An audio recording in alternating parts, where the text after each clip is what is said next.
Right. Okay. Well, I mean, when we spoke the other day, we talked. I mean, I emphasised the point that it's hard to distinguish between the unique creativity of politics as a discipline compared to the other social sciences. So, for example, in sociology or in psychology, philosophy, even in the humanities, history, English literature, the point is about critique, identifying these. The puzzles or the riddles in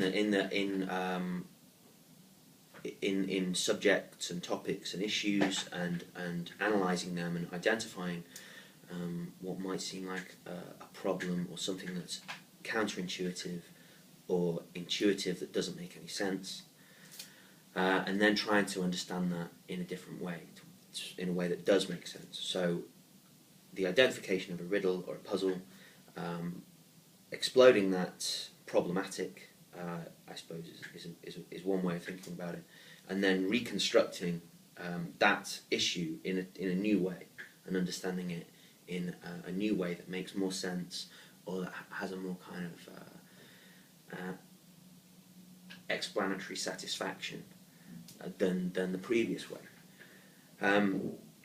Now, I don't think there's really much of a distinction between politics and any of the other social sciences in that regard. I mean, we can talk about the content of it, but I don't think creativity necessarily lies in content, but in form, in the approach that you have in terms of your methods or your particular critical analysis or your theoretical approach, perhaps.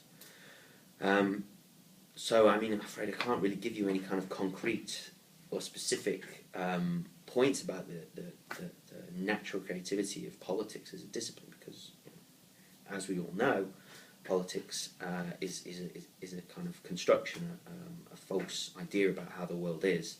There isn't an actual domain of politics. It is a dichotomy with, say, economics or with philosophy. These aren't really very meaningful distinctions in the way that we are supposed to understand society, and so maybe we should really think about it in terms of social relations more broadly. I mean, I can't really think of anything else to answer that question. Clive, is that Okay.